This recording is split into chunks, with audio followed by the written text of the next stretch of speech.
আজকে আমরা বাংলাদেশের সাংবিধানিক আইন অর্থাৎ সাংবিধানিক আইন যেটা এই বিষয় নিয়ে আলোচনা করব। ঠিক আছে? ঈদের পরে আপনাদের এটা ফার্স্ট ক্লাস। কেমন কাটলো আপনাদের সবারই?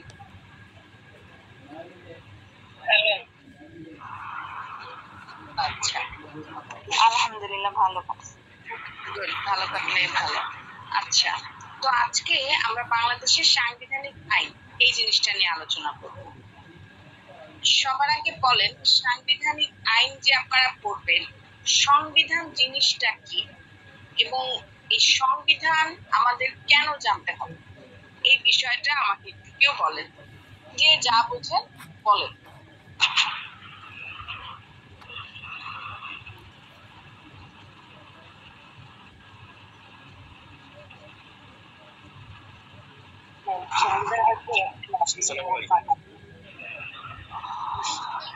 সংবিধান যদি আমাদের দেশের পার্সপেক্টিভে বলি, এর জন্য একটা লিখিত দলিল, দেশ পরিচালনার জন্য একটা লিখিত দলিল, যেটার মাধ্যমে স্বাধীনতা পরবর্তী আমাদের দেশটা পরিচালিত হচ্ছে।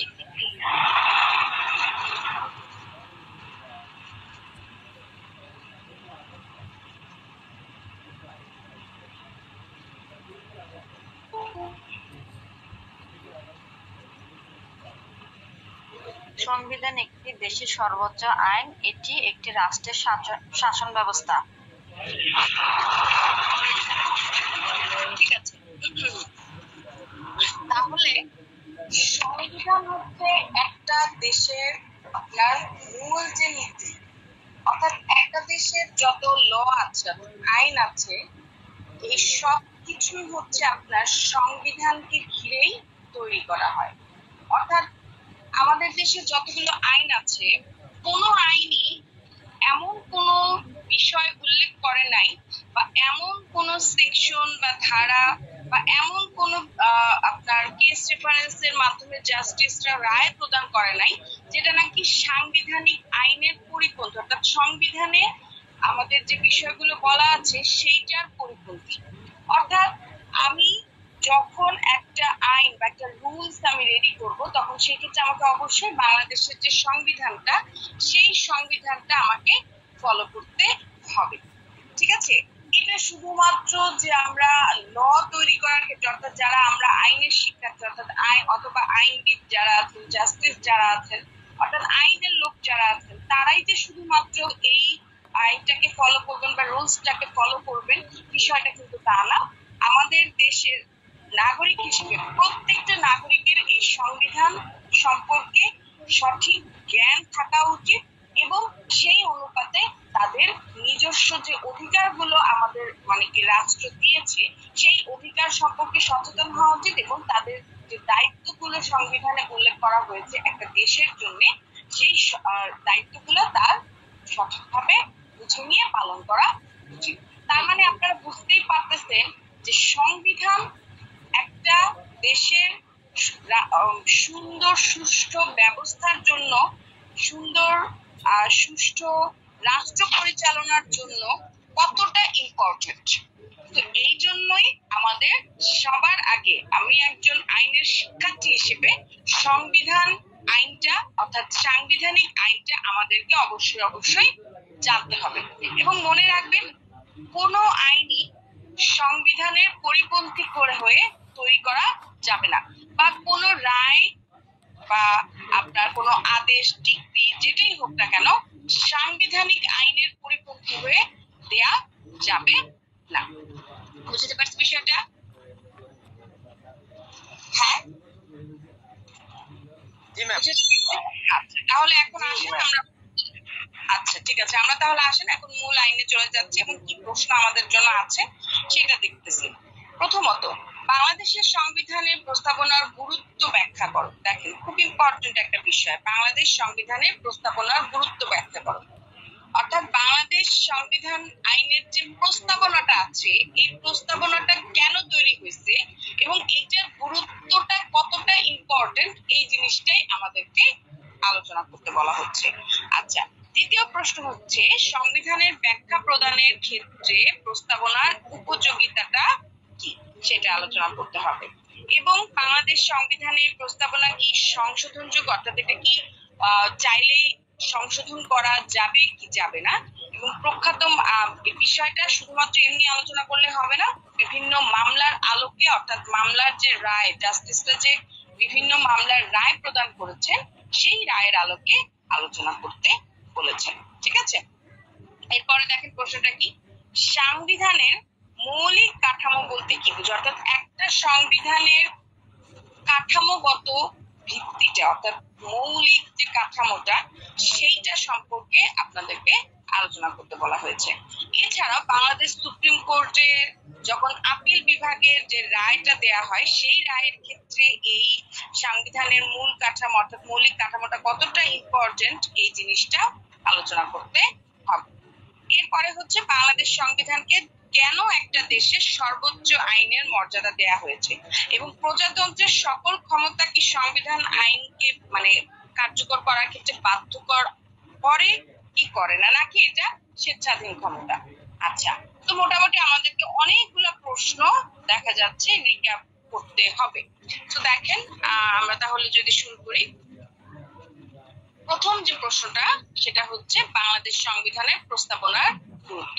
আচ্ছা, তার আগে আমাকে একটু বলেন তো প্রস্তাবনা জিনিসটা কি, কেউ বলতে পারবেন? প্রস্তাবনা বলতে কি বুঝেন আপনি? সংবিধানের প্রস্তাবনা মানেটা কি বলেন তো দেখি, প্রস্তাবনা জিনিসটা কি? প্রস্তাবনা বলতে আমি যেটা বলি সেটা হলো জিনিসটা কাজে লাগানো বা খাটানো, মানে বাংলাদেশের বিভিন্ন রাষ্ট্র কাজে মানে এই জিনিসটারে মানে খাটানো বা কাজে খাটানো, যেটা এটা বলছি আমি, কর্মক্ষেত্রে যেটা বোঝায়।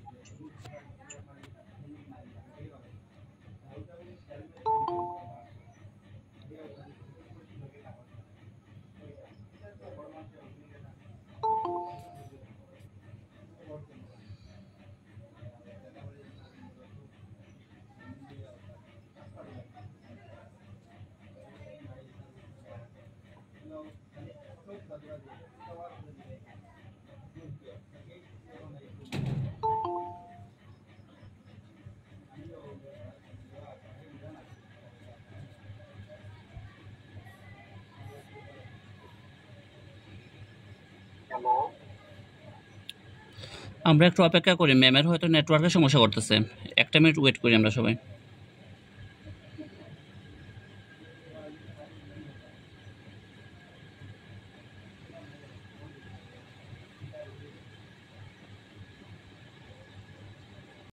শোনা যাচ্ছে আমার? জি ম্যাম। আচ্ছা, হয়তো আমার নেটে প্রবলেম ছিল যার কারণে আমি আপনাদের কথা শুনতে পাচ্ছিলাম না, আমি হয়তো বের হয়ে গিয়েছিলাম। আচ্ছা, যাই হোক, তাহলে প্রস্তাবনা জিনিসটা কি? প্রস্তাবনার ইংলিশ হচ্ছে প্রিএম্বল। প্রিএম্বল বলতে কি বোঝায়? প্রিএম্বল বা প্রস্তাবনার মূল উদ্দেশ্যই হচ্ছে আপনার রাষ্ট্র পরিচালনার মূলনীতির প্রকাশ। ঠিক আছে, একটা রাষ্ট্র, আমি শুরুতেই আপনাদেরকে বললাম সংবিধানটা আমাদেরকে একটা রাষ্ট্র পরিচালনা করার ক্ষেত্রে কি করে, রাষ্ট্র পরিচালনার ক্ষেত্রে সাহায্য করে থাকে, এবং এই সংবিধানের মাধ্যমেই আমরা বুঝতে পারি, জানতে পারি আমাদের নাগরিক হিসেবে কি কি অধিকার রয়েছে, কি কি দায়িত্ব কর্তব্য, কি কি কর্তব্যগুলো আমাদের পালন করতে হবে। তো তার মানে আমি বুঝতে পারতেছি যে সংবিধানটা হচ্ছে রাষ্ট্র পরিচালনার নীতিগুলো কি কি সেইটার বহিঃপ্রকাশ।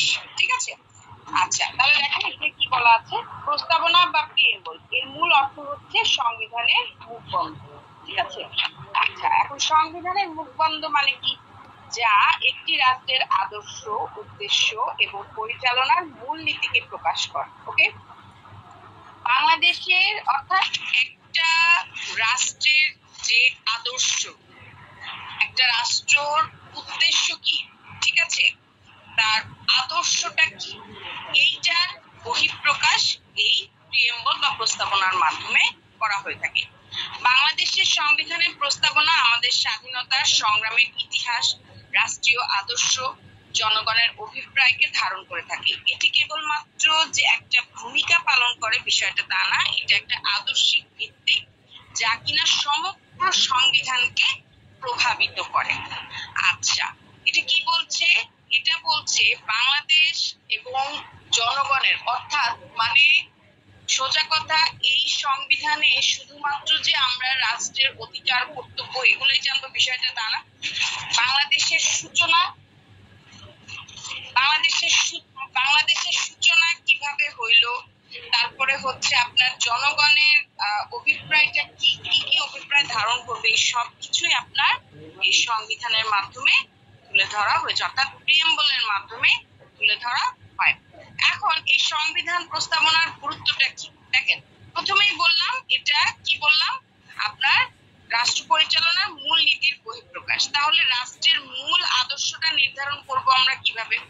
আমাদের প্রস্তাবনায় টোটাল 4টা বিষয় বলা হচ্ছে, যেটার উপর ভিত্তি করেই আপনার বাংলাদেশের আদর্শটা কি করা হয়, বাংলাদেশ সংবিধানের মাধ্যমে একটা রাষ্ট্রের অর্থাৎ বাংলাদেশের যে আদর্শ সেই আদর্শটা উপস্থাপন করা হয় বা ঘোষণা করা হয়। আচ্ছা, তাহলে বাংলাদেশের আদর্শ, বাঙালি জাতির আদর্শ কি? প্রথমত জাতীয়তাবাদ, আমরা জাতি হিসেবে বাঙালি, সমাজতন্ত্র, গণতন্ত্র, ধর্মনিরপেক্ষতা।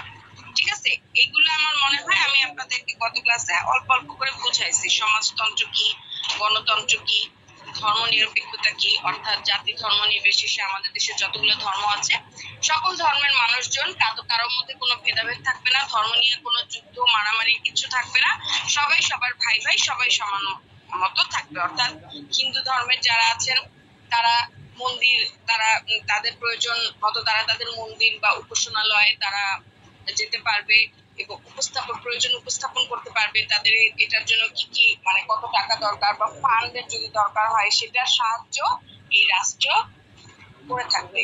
ঠিক তেমনি ভাবে মুসলিম যারা আছেন তাদের মসজিদ, মাদ্রাসা, ঠিক আছে, এতিমখানা, এখানে যে ফান্ডটা দরকার বা যতগুলো প্রয়োজন তৈরি করা সবগুলো তৈরি করতে পারবে এবং সেটার জন্য যে আপনার লাগবে, মনে করেন যে ফান্ডটা দরকার, সেই ফান্ডটাও রাষ্ট্র দিবে। এই হচ্ছে ব্যাপারটা।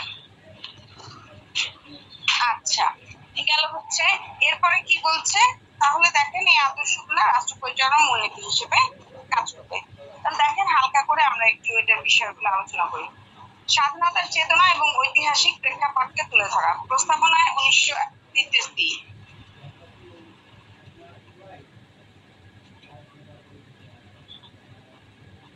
আচ্ছা, কি বলছে, স্বাধীনতার চেতনা এবং ঐতিহাসিক প্রেক্ষাপটকে তুলে ধরা।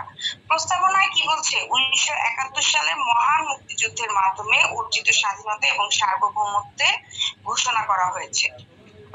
শুরুতেই বললাম এই প্রস্তাবনার মূল যে বিষয়টা, আমাদের বাংলাদেশের সৃষ্টিটা কিভাবে হয়েছে সেই বিষয়টা এখানে কি করা হয়েছে, তুলে ধরা হয়েছে। আচ্ছা, অর্থাৎ একটা জাতির আত্মসম্মান, আত্মত্যাগ, কিভাবে তারা মানে কতগুলো ত্যাগের বিনিময়ে আমরা এই স্বাধীনতাটাকে খুঁজে পেয়েছি, এই জিনিসগুলো এটার মাধ্যমে আমরা জানতে পারি। ওকে, এরপরে কি বলা হচ্ছে, এরপরে হচ্ছে আপনাদের যে জনগণের সার্বভৌমত্বের স্বীকৃতি, অর্থাৎ জনগণকে কি ধরনের স্বীকৃতি দেওয়া হয় সার্বভৌমের, সেই জিনিসটাও এখানে আলোচনা করা হয়েছে। এখানে কি বলা হচ্ছে, প্রস্তাবনা শুরুই হয়েছে আমরা বাংলাদেশের জনগণ, আমরা বাংলাদেশের জনগণ, আমরা বাঙালি জাতি, জাতি হিসেবে আমরা বাঙালি। এর মাধ্যমে আমরা বুঝতে পারি আমরা কি, আপনাদের বোঝানোর কিছুই নেই, বাঙালি জাতি, আমাদের রক্তে বাঙালি এবং আমাদের ভাষা বাঙালি, এটাই। আচ্ছা, মানবাধিকার বা সামাজিক ন্যায় বিচারের প্রতিশ্রুতি। আচ্ছা, এটা কি, এটা হচ্ছে প্রস্তাবনায় সামাজিক এবং অর্থনৈতিক ন্যায় বিচার, মানব মর্যাদা, তারপরে হচ্ছে আপনার মৌলিক অধিকার রক্ষার অঙ্গীকার রয়েছে, যা একটা কল্যাণমূলক রাষ্ট্র গ্রহণের ইঙ্গিত দেয়। অর্থাৎ এখানে সামাজিক বলেন অর্থনৈতিক বলেন দুই ধরনের কি ন্যায় বিচারের প্রস্তুতির কথা এখানে বলা হয়েছে। ঠিক আছে, এই হচ্ছে বিষয়। আচ্ছা, এরপর কি, বিচার ব্যবস্থার জন্য দিক নির্দেশনা। সংবিধানের ব্যাখ্যার ক্ষেত্রে প্রস্তাবনার একটি গুরুত্বপূর্ণ ভূমিকা রাখে এটা। আদালত বিভিন্ন মামলার রায় দিতে প্রস্তাবনার আলোকে, সংবিধানের আলোকে রায়টা দিয়ে থাকে, অর্থাৎ ব্যবহার করে থাকে। আচ্ছা, প্রথমেই আমি একদম ফার্স্টে আমি বললাম যে আমাদের যে একটা একটা রাষ্ট্রের জাস্টিস কিভাবে রায় দিবে বা কিভাবে একটা আইন তৈরি হবে, এই ক্ষেত্রেও কিন্তু কি আমরা এমন কোনো কিছু করব না যেটা নাকি আমাদের সংবিধানের পরিপন্থী, অর্থাৎ সংবিধানকে বাধাগ্রস্ত করবে এমন কোন রায় বা এমন কোন আমরা দিব না। তো এইটাই বলা হচ্ছে যে বিভিন্ন মামলায় হাইকোর্ট বলে, সাধারণত সংবিধানটা হাইকোর্টের বড় বড় যে মামলাগুলো, বিশেষ করে রিটের যে মামলাগুলো বা রাজনৈতিক যে মামলাগুলো, সেই মামলার ক্ষেত্রে সাধারণত সংবিধানটা বা কনস্টিটিউশনটা ব্যবহার করা হয়। তো এই মামলার বিভিন্ন মামলার রায় প্রদানের ক্ষেত্রে আপনার এই সংবিধানের যে প্রস্তাবনাটা রয়েছে সেই প্রস্তাবনাটা ফলো করেই মামলার রায় বা আদেশ প্রদান করে থাকে বিচারকরা। আচ্ছা, এরপরে হচ্ছে নৈতিক ও আদর্শিক ভিত্তির প্রদান। আচ্ছা, এই জিনিসটা কি? এই জিনিসটা হচ্ছে আপনার এই সংবিধানের মাধ্যমে, অর্থাৎ অন্যান্য আইনের অন্যান্য যে ধারাগুলো আছে এই ধারাগুলো যাতে পরিপন্থী, অর্থাৎ একে অপরের সাথে আপনার বাধাগ্রস্ত না হয়। ধরেন ফৌজদারি কার্যবিধিতে একটা কথা বলা আছে, সংবিধানে আবার অন্য একটা কথা বলা আছে, যে কোনো একটা ধারার বিষয় বা যে কোনো একটা মৌলিক অধিকারের বিষয়। তো এই জিনিসগুলো আসলে আপনার খেয়াল করবে সব সময় সংবিধান। ওকে, আচ্ছা, তার মানে এটা হচ্ছে আপনার কি আইন প্রণয়ন এবং নীতি নির্ধারণে একটা নৈতিক দিক নির্দেশনা দিয়ে থাকে। প্রস্তাবনাটা যে কোনো আইন তৈরিতে, হ্যাঁ, আইন তৈরিতে বা নীতি নির্ধারণের ক্ষেত্রে, অর্থাৎ রুলস রেগুলেশন তৈরির ক্ষেত্রে কি করে থাকে, সঠিক দিক নির্দেশনা দিয়ে থাকে।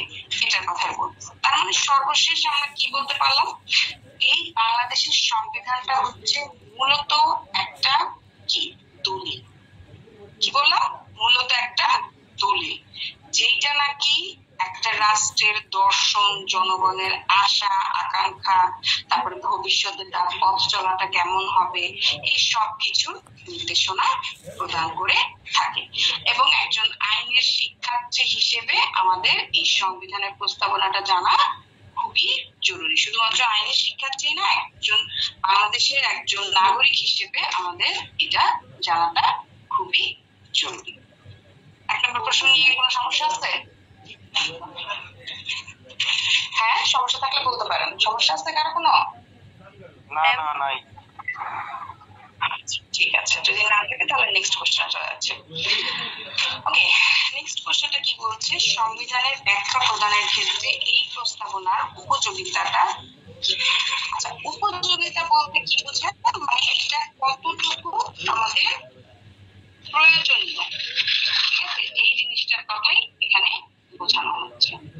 আচ্ছা, দেখেন, সংবিধান রাষ্ট্রের সর্বোচ্চ আইন, এটা আমরা সবাই জানি, এবং এই ব্যাখ্যাটা দেওয়ার মূল উদ্দেশ্যই হচ্ছে যদি কখনো কোনো আইনে কোনো অনুচ্ছেদ বা কোনো ধারায় বা কোনো ক্লজে যদি কোনো ব্যাখ্যা ভুল, মানে ভুল তো না, ধরেন অস্পষ্ট অবস্থায় থাকে বা কঠিন ভাষায় থাকে বা বিভ্রান্তমূলক থাকে, যেটা নাকি জনগণকে বুঝতে ব্যর্থ করে, তাকে বুঝতে সমস্যা করতেছে, সেই ক্ষেত্রে আপনার এই সংবিধানের যে প্রিয়াম্বল বা প্রস্তাবনাটা আছে সেইটা অনেকাংশে সাহায্য করে। তার মানে এই প্রস্তাবনাটা হচ্ছে কি একটা আইনের উদ্দেশ্যটা বোঝার একটা মূল চাবিকাঠি। ঠিক আছে, আচ্ছা দেখেন, তাহলে আমরা একটু হালকাভাবে ব্যাখ্যা করি কোথায় কি লাগে। দেখেন, সংবিধানের উদ্দেশ্য এবং দর্শন ব্যাখ্যা সহায়ক। কিভাবে? প্রস্তাবনায় রাষ্ট্রের মূল আদর্শ যেমন গণতন্ত্র, প্রথমেই বললাম এখানে 4টা নীতির কথা বলা হয়েছে, জাতীয়তা, গণতন্ত্র, অর্থাৎ জাতীয়তাবাদ, গণতন্ত্র, সমাজতন্ত্র, আর হচ্ছে ধর্মীয় নিরপেক্ষতা। এর মাধ্যমে তো আমরা স্পষ্ট যে রাষ্ট্র কি করে থাকবে, রাষ্ট্র আমাদের যে আদর্শ, আমাদের যে নীতিটা, সেইটাকে এই প্রস্তাবনার মাধ্যমে কি করছে, একদম সবার কাছে স্পষ্ট করে তুলে ধরেছে। তার ফলে কি হচ্ছে, তার ফলে যদি কোনো ধারার ব্যাখ্যার প্রয়োজন হয় তাহলে সেই ক্ষেত্রে আদালত এই আদর্শগুলোর আলোকে সেই ধারাটা বিশ্লেষণ করে। অর্থাৎ অন্য কোনো আইনে যদি ব্যাখ্যার প্রয়োজন হয় বা যেটা নাকি জনগণের কাছে ব্যর্থবোধক, অর্থাৎ বুঝতে পারতেছে না, হ্যাঁ, তখন সেই ক্ষেত্রে এই আইনটা আইন মানে এই প্রিয়াম্বলের মাধ্যমে এই জিনিসটা আলোচনা করা হবে। ঠিক আছে, আলোচনা করার মাধ্যমে তাকে বোঝানো হবে। আচ্ছা, গেল। এরপরে হচ্ছে আদালতের ব্যাখ্যায় সহায়ক ভূমিকা। এটা অলরেডি আমি একটু আগে বললাম যে আদালত যখন কোনো রায় প্রদান করবে তখন সেই ক্ষেত্রে অবশ্যই সে ধরেন কি করলো, ধরেন আদালত একটা চুরির মামলায় রায় প্রদান করছে, ঠিক আছে, তো সেখানে আমাদেরকে অবশ্যই দণ্ডবিধিটা ফলো করতে হবে। এখন দণ্ডবিধি ধরেন 378 ধারার আন্ডারে চুরির শাস্তি, চুরির কথা বলা হয়েছে এবং 379 ধারায় চুরির শাস্তির কথা বলা হয়েছে। এখানে 379 থেকে 383 ধারা পর্যন্ত চুরির শাস্তির কথা বলা হয়েছে বিভিন্ন অ্যাঙ্গেলে। তো এই জায়গায় এই আইনগুলোর আন্ডারে যখন সে কোনো ধারার আন্ডারে যখন সে কোনো শাস্তি প্রয়োগ করবে তখন সেই ক্ষেত্রে অবশ্যই কি করবে, সেই ক্ষেত্রে অবশ্যই সে আদালত মানে এই সংবিধানটাকে আপনার সহায়ক হিসেবে ব্যবহার করবে, যে এই ধারাগুলোর যে শাস্তিগুলো আছে বা যে লাইনগুলো বলা আছে এগুলো সংবিধানের সাথে পরিপন্থী কিনা।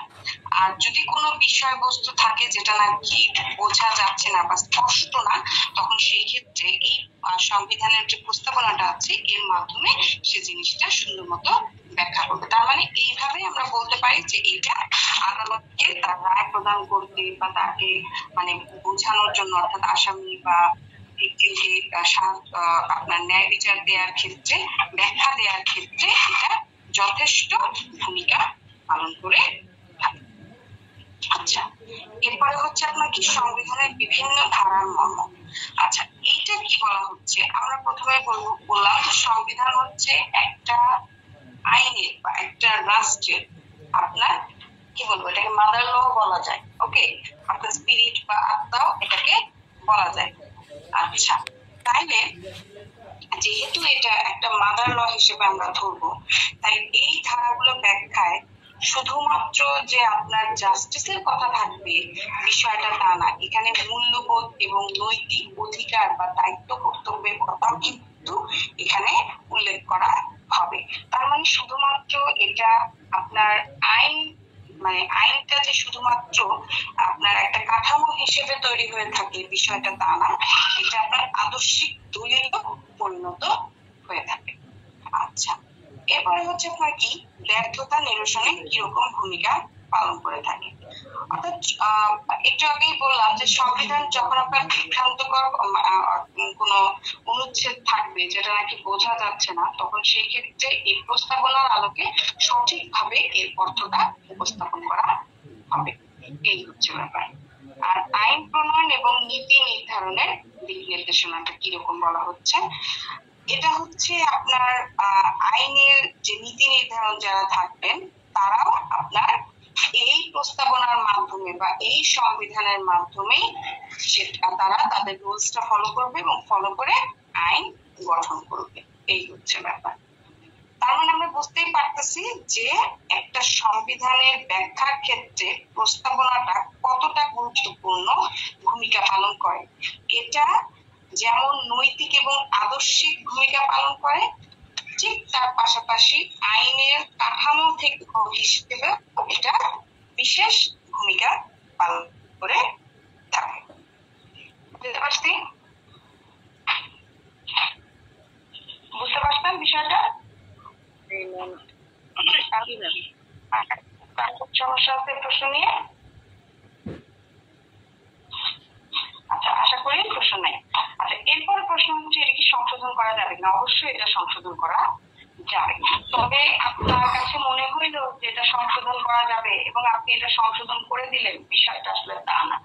আপনি এটা সংশোধন করতে চাইলে আপনাকে অবশ্যই কি করতে হবে, আপনাকে অবশ্যই সঠিক রুলস ফলো করে এটাকে সংশোধন করতে হবে। অর্থাৎ আপনাকে এটা সম্বন্ধে রিড করতে হবে, হাইকোর্টে রিড করতে হবে, তারপর সেটা যাবে সংসদের কাছে এবং এইভাবে আস্তে আস্তে অর্থাৎ প্রসিডিউর ফলো করে আপনি এটা সংশোধন করতে পারবেন। এবং এই সম্পর্কে আমাদের আপনার 142 অনুচ্ছেদে বলা হয়েছে। কি বলা হয়েছে 142 অনুচ্ছেদে? 142 অনুচ্ছেদে সুস্পষ্টভাবে এখানে বলা হয়েছে যে আপনার যদি কোনো সংবিধান কেউ আপনার সংবিধানের কোনো ধারা বা কোনো অনুচ্ছেদ নিয়ে যদি কোনো প্রশ্ন ওঠে যেটা পরিবর্তন করা দরকার বা সংশোধন করা দরকার, এই ধরনের কোনো প্রশ্ন যদি উঠে থাকে তাহলে সেই ক্ষেত্রে অবশ্যই সে সেটা সংশোধন করতে পারবে। বাট সেক্ষেত্রে সংসদে সদস্যদের অন্তত 2/3 সদস্যদের ভোটের মাধ্যমে এটা সংশোধন করা যাবে। ধরেন আপনি একটা মানে অনুচ্ছেদ বা ধারা নিয়ে আপনি চাচ্ছেন যেটা আপনি সংশোধন করবেন, এটার জন্য আপনি কি করলেন, সংসদে প্রস্তাবনা উঠাইলেন। এখন সংসদ সদস্যদের মধ্যে যতজন সদস্য থাকবে তার মধ্যে 2/3 সদস্যদের ভোট লাগবে। তারা যদি আপনার এই কথায় সন্তুষ্ট হয়, অর্থাৎ আপনি যেই কারণটা দেখাচ্ছেন, যে কারণটা দর্শাচ্ছেন এটা সংশোধন করার জন্য, সেটাতে যদি তারা একমত হয় শুধুমাত্র তখনই আপনি এটা সংশোধন করতে পারবেন। আদারওয়াইজ এটা সংশোধন করা পসিবল না। অর্থাৎ সোজা কথা, আপনি আপনার ইচ্ছা মতো যখন খুশি তখন এটাকে সংশোধন করতে পারবেন না। এক্ষেত্রে আপনাকে অবশ্যই কি করতে হবে, রুলস যে দেয়া আছে অর্থাৎ 142 অনুচ্ছেদের যে রুলসটা দেওয়া আছে সেই রুলস এর মাধ্যমে আপনাকে এটা সংশোধন করতে হবে। এবং অবশ্যই যে কোনো জিনিস সংশোধন করতে হলে সরকারের পূর্ব অনুমোদন আপনাকে নিতে হবে। অর্থাৎ ধরেন সংসদ থেকে আপনাকে 2/3 ভোটের মাধ্যমে এটা আপনার দিয়ে দিল, এগ্রিমেন্ট দিয়ে দিল, কিন্তু সেই ক্ষেত্রে অবশ্যই আবার আপনার কি করতে হবে, সরকারের পূর্ব অনুমোদন নিতে হবে। সরকারের পূর্ব অনুমোদনের মাধ্যমে আপনি এটা সংশোধন করতে পারবেন। বুঝতে পারছি? হ্যাঁ, বুঝতে পারছি। আচ্ছা, একটু 2 মিনিট।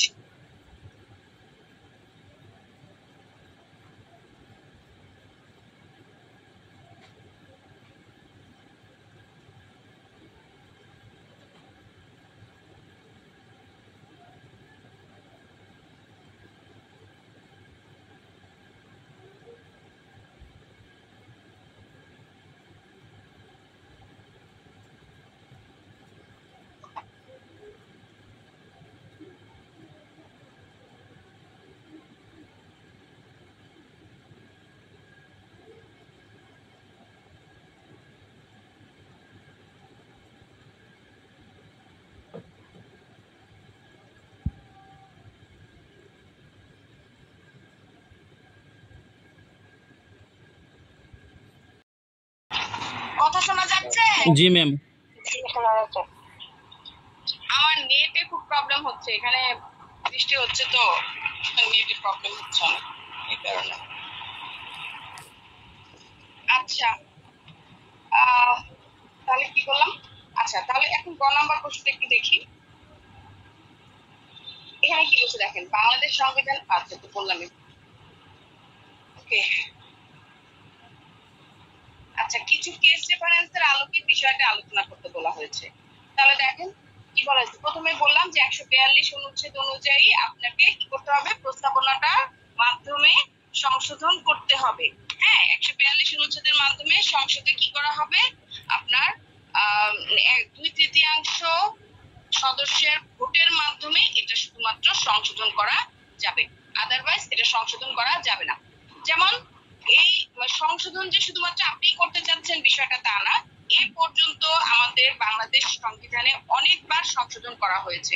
যেমন 1972 সালে প্রস্তাবনায় যে জাতীয়তাবাদ, সমাজতন্ত্র, গণতন্ত্র, ধর্মনিরপেক্ষতা ছিল, এই জিনিসটা পরবর্তীতে 1977 সালে 5ম সংশোধনীর মাধ্যমে সংশোধন করা হয়েছে।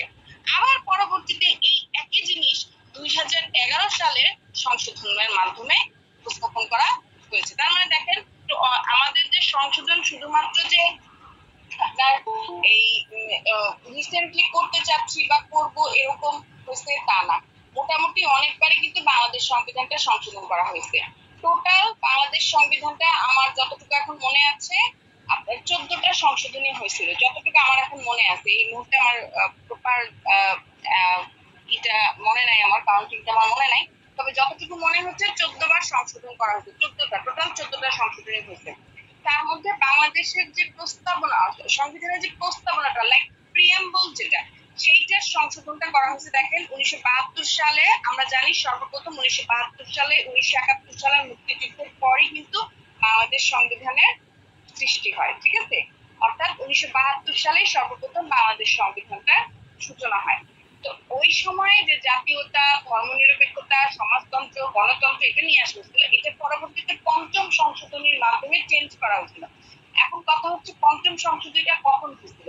পঞ্চম সংশোধনীটা ওই যে আমাদের যে আপনার শেখ মুজিবুর রহমানকে যখন হত্যা করা হয়, অর্থাৎ 15 আগস্ট যখন ওনাকে হত্যা করা হয়, ওনার মৃত্যুর পর এই সংবিধানটাকে আবার সংশোধন করা হয়েছে, ঠিক আছে। সংশোধনের মাধ্যমে এই যে জাতীয়তা, তারপরে হচ্ছে আপনার ধর্মনিরপেক্ষতা, সমাজতন্ত্র, এই জিনিসটাকে পরিবর্তন করা হয়েছে। আচ্ছা, পরবর্তীতে আবার 2011 সালে এই জিনিসটাকে সংশোধন করে ওই পূর্বে যে 1972 সালের যে মানে কথাগুলো ছিল, জাতীয়তাবাদ, ধর্মীয় নিরপেক্ষতা, সমাজতন্ত্র, গণতন্ত্র, ওই জিনিসটাকে আবার পুনর্গঠন করা হয়েছে। বুঝতে পারছি বিষয়টা? অর্থাৎ 1972 সালের সংবিধানে সর্বপ্রথম যেই কথাগুলো উল্লেখ করা ছিল সেইটাকে পঞ্চম সংশোধনীর মাধ্যমে 1977 সালে সংশোধন করে নিয়ে আসা হয়। 1975 সালের আপনার যখন 15 আগস্ট যখন হত্যা করা হয় শেখ মুজিবুর রহমানকে, তার পরবর্তীতে এটাকে সংশোধন করে নিয়ে আসা হয় এবং পরবর্তীতে 2011 সালে আবার এটাকে সংশোধন করে পূর্বের অবস্থায় ফিরিয়ে নেওয়া হয়। তো এরকম ভাবে আপনার অনেকবার সংশোধন করা হয়েছে। এখন সেটা যে শুধুমাত্র প্রস্তাবনাটাই সংশোধন করছে তা না, পুরো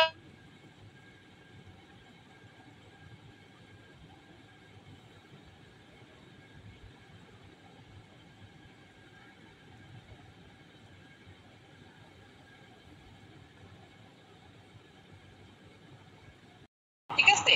আনোয়ার হোসেন চৌধুরী ভার্সেস বাংলাদেশ, এই সংশোধনীটা হয় অষ্টম সংশোধনীর মামলা। অর্থাৎ এই মামলাটার মাধ্যমে আমাদের সংবিধানটাকে অষ্টমবার, আমার কথা কি শুনতে পাচ্ছেন? আমার কথা আপনারা শুনতে পাচ্ছেন? আমার নেটওয়ার্কের সমস্যা হচ্ছে, এজন্য মাঝে মাঝে আটকে যেতে পারি। যখন আটকে যাব প্লিজ আমাকে একটু ইনফর্ম করবেন রায়হান ভাই। আচ্ছা জি ম্যাম, ঠিক আছে। তাহলে কি বললাম, আনোয়ার হোসেন চৌধুরী ভার্সেস বাংলাদেশ খুবই বিখ্যাত একটা মামলা। অষ্টম সংশোধনীর মাধ্যমে এই মামলার যে রায়টা হয়, এই মামলার রায়ের মাধ্যমে আমাদের সংবিধানটা অষ্টমবার সংশোধন, অর্থাৎ 8 বারের মতো সংশোধন করা হয়। এটা কত সালে? 1989 সালে। এখন কথা হচ্ছে এই মামলার মাধ্যমে কি সংশোধন করা হয়? মামলার মাধ্যমে সংশোধন করা হয় আমাদের সংবিধানের যে মৌলিক কাঠামো, এই মৌলিক কাঠামোটাকে কখনো পরিবর্তন করা যাবে না, বাট হ্যাঁ এটাকে সংশোধন করা যাবে। অর্থাৎ আমাদের যে মৌলিক কাঠামোটা আছে সেই মৌলিক কাঠামোটাকে আপনারা পরিবর্তন, অর্থাৎ একেবারে বাতিল বা কোনো কিছু নতুন করে যুক্ত করলেন এরকম করে পরিবর্তন করতে পারবেন না, বাদ দিয়ে দিতে পারবেন না, অর্থাৎ রিপিল করে দিতে পারবেন না, কিন্তু আপনি প্রয়োজনের তাগিদে আপনি এটাকে সংশোধন করতে পারবেন। এই জিনিসটা এই মামলার রায়ে বলা হয়। আচ্ছা, এই রায়টা কে দিছে? এই মামলার যে আপনার বিচারপতি ছিলেন, বিচারপতি বাচ্চু চৌধুরী এই রায়টা দেয়। অর্থাৎ এই রায়ের মাধ্যমে আমাদের সংবিধানে যে মৌলিক কাঠামোটা, সেই কাঠামোটার আপনার একটা নতুন তত্ত্ব বা নীতি যেটাই বলি না আমরা, সেইটা তৈরি হয়, অর্থাৎ সূচনা হয়, যেটাকে ইংরেজিতে বলা হয় বেসিক স্ট্রাকচার অফ ডক্ট্রিন। ঠিক আছে, এই হচ্ছে ব্যাপার। তার মানে সোজা কথা, আমাদের প্রস্তাবনাটা সংশোধন যোগ্য হইলে সেটা সংশোধন করা যাবে, বাট এটা কখনো পরিবর্তনযোগ্য না। সোজা কথা, বাংলাদেশের সংবিধানের প্রস্তাবনা বা প্রিএম্বলটা সংশোধন যোগ্য হলেও এটা কখনো পরিবর্তনযোগ্য হবে না। তাহলে এই মামলার মানে এই রায়টা আমরা কোন মামলার মাধ্যমে জানতে পারলাম? আনোয়ার হোসেন চৌধুরী ভার্সেস বাংলাদেশ। এই রায়টার মাধ্যমে, অর্থাৎ এই মামলার রায়ের মাধ্যমে আমাদের বাংলাদেশের সংবিধানের প্রস্তাবনাটা এটা অষ্টম বারের মতো সংশোধন হয় এবং এই সংশোধনীর মাধ্যমে আমাদের বিচারপতি বাচ্চু চৌধুরী, অর্থাৎ এই মামলার যে মূল বিচারপতি ছিলেন বাচ্চু চৌধুরী, উনি একটা জিনিস, একটা নীতি বা ডক্ট্রিন তৈরি করেন, সেটার নাম হচ্ছে আপনার বেসিক স্ট্রাকচার ডক্ট্রিন, যেই ডক্ট্রিনের মূল কথা হচ্ছে সংবিধানের যে মৌলিক কাঠামো সেটা আপনার পরিবর্তনযোগ্য না বা সংশোধনযোগ্য। আমি কি বুঝাইতে পারছি? না বুঝলে বলেন, প্রশ্ন করেন, খুব ইম্পর্টেন্ট একটা বিষয়, বুঝতে পারছেন কিনা? হ্যাঁ বুঝতে পারছেন? কথা বলতেছেন না কেন? কথা কি আটকে গেছে আমার আবার? বুঝতে পারছি। কথা বলবেন, নাইলে তো আমি ভাববো যে আমি আটকে গেছি, কারণ আমার এখানে আজকে বৃষ্টি হচ্ছে, নেটওয়ার্কে খুব প্রবলেম হচ্ছে, আমি ঠিক মতো ক্লাস নিতে পারছি না। আচ্ছা 2 নাম্বার হচ্ছে বাংলাদেশ। আচ্ছা এর পরবর্তীতে একটা কেস রেফারেন্স, সেটা হচ্ছে আপনার Bangladesh Italian marble works limited versus government of Bangladesh. আচ্ছা এইটা আপনার সংবিধানের 5ম সংশোধনী, ঠিক আছে? আচ্ছা এই 5ম সংশোধনীতে কি বলা হয়েছে? 5ম সংশোধনীতে আপনার বলা হয়েছে যে এই যে আপনার মানে রায়ে যে 5ম সংশোধনী, এটা আপনার অবৈধ বলে ঘোষণা করা হয়েছে। আদালত বলে মূল নীতিমালা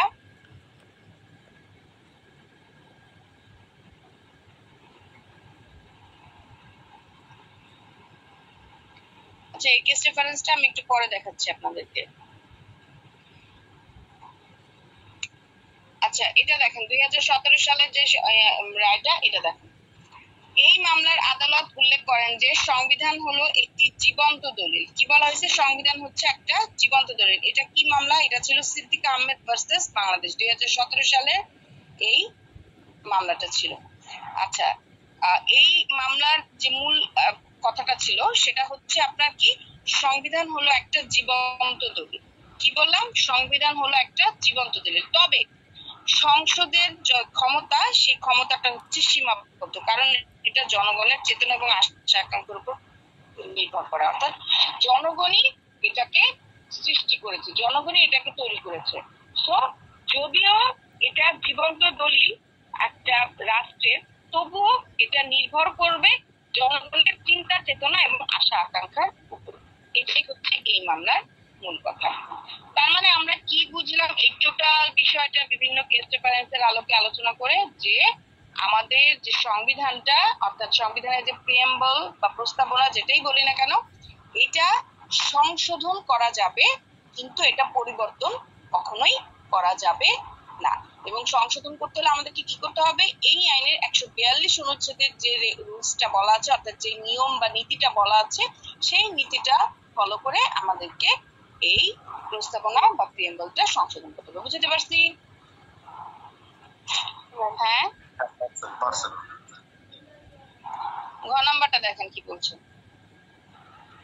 সংবিধানের মৌলিক কাঠামো বলতে কি বুঝছো? সংবিধানের মৌলিক কাঠামো তত্ত্বের ভিত্তিতে বাংলাদেশের সুপ্রিম কোর্টের আপিল বিভাগ প্রদত্ত একটি রায়ের বিবরণ দাও, এবং এই তত্ত্বের বিপক্ষে কোনো বাকিটা কোথায় লেখা নাই কেন?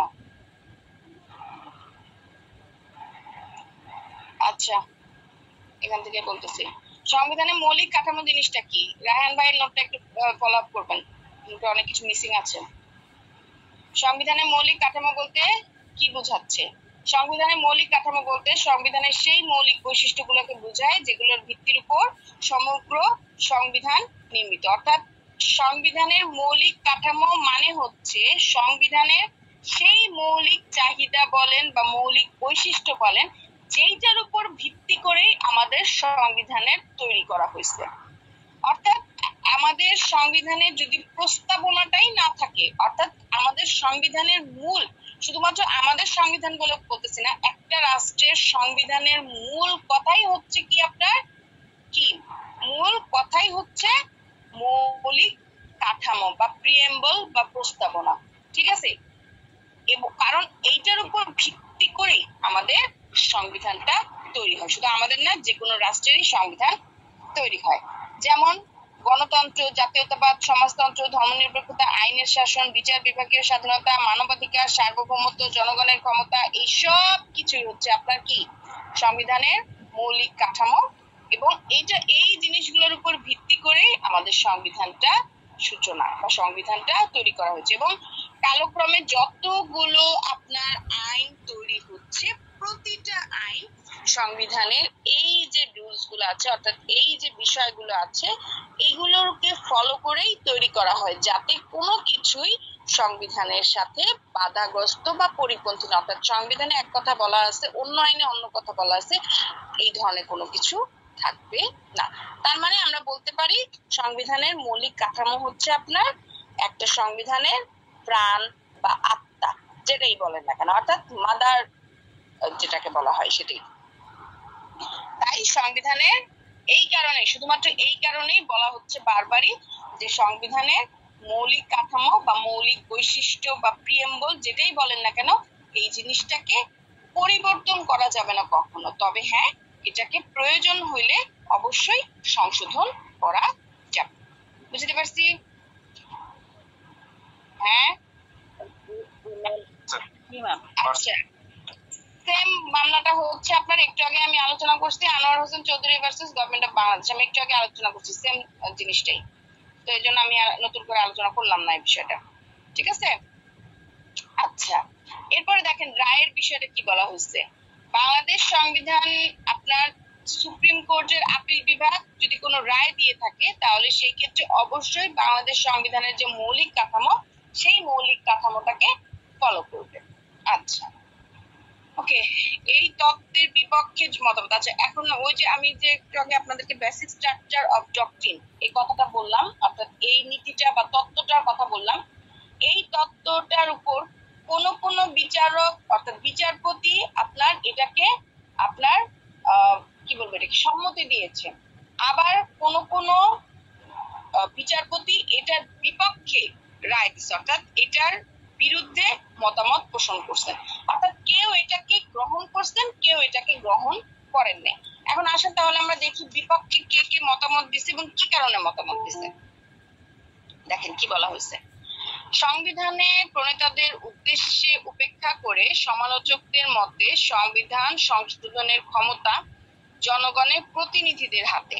মূল কাঠামোগত সীমাটা টেনে দেওয়া মানে সংসদের সর্বোচ্চ ক্ষমতাকে খর্ব করা এবং বিচার বিভাগীয় ক্ষমতাটা এতে বেড়ে যায়। অর্থাৎ এই তত্ত্ব অনুযায়ী যদি সংশোধনটা বৈধ করা হয় এবং পরিবর্তনটাকে অবৈধ করা হয়, তাহলে এটা বিচার বিভাগের হাতে চলে যাবে, অর্থাৎ এটা আদালতের সীমাটাকে অতিক্রম করে ফেলবে।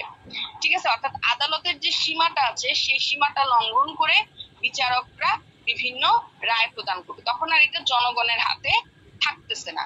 সো এই জন্য তাদের কথা হচ্ছে এই বেসিক স্ট্রাকচারের যে নীতিটা, অর্থাৎ এখানে যে বারবার বলা হচ্ছে যে সংবিধানের অর্থাৎ প্রিএম্বল বা যেটা, সেটাকে আপনার সংশোধন করা যাবে শুধুমাত্র, কিন্তু পরিবর্তন করা যাবে না, সেইটার বিপক্ষে আপনার মতামতটা কি। প্রথম কথা বলা হচ্ছে যে যদি সত্যি সত্যি এটা শুধুমাত্র সংশোধনযোগ্য হয়, পরিবর্তন করা না যায়, তাহলে এই ক্ষেত্রে তো সেটা জনগণের হাতে আর থাকতেছে না কোনো কিছুই।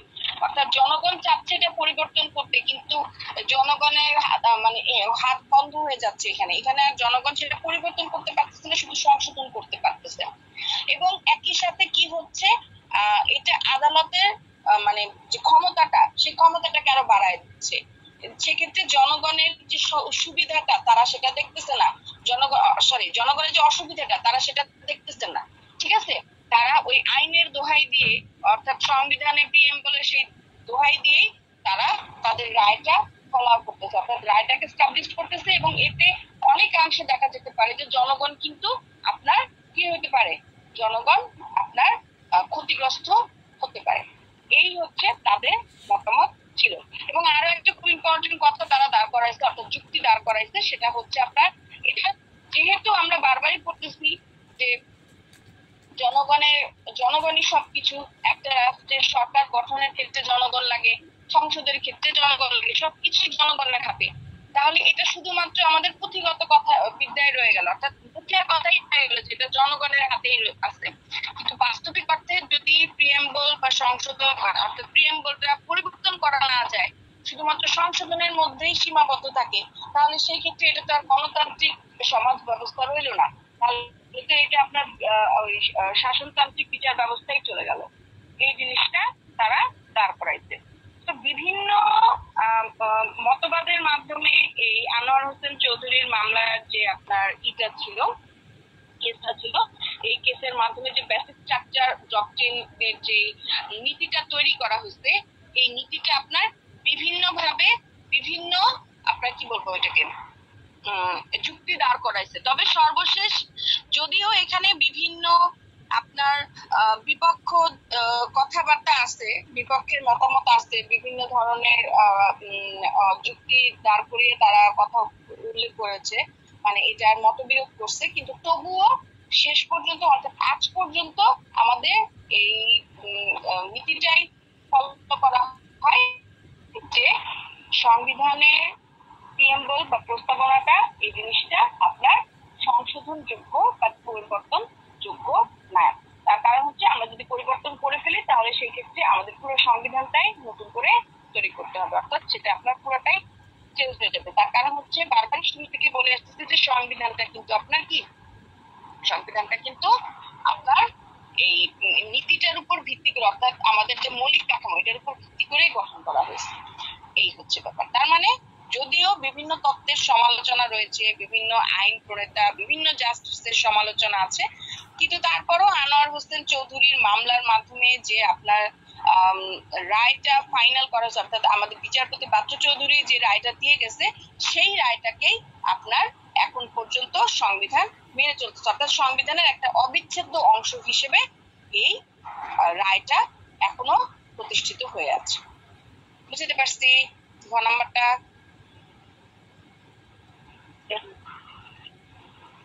কারো কোনো প্রশ্ন থাকলে বলতে পারেন। হ্যাঁ,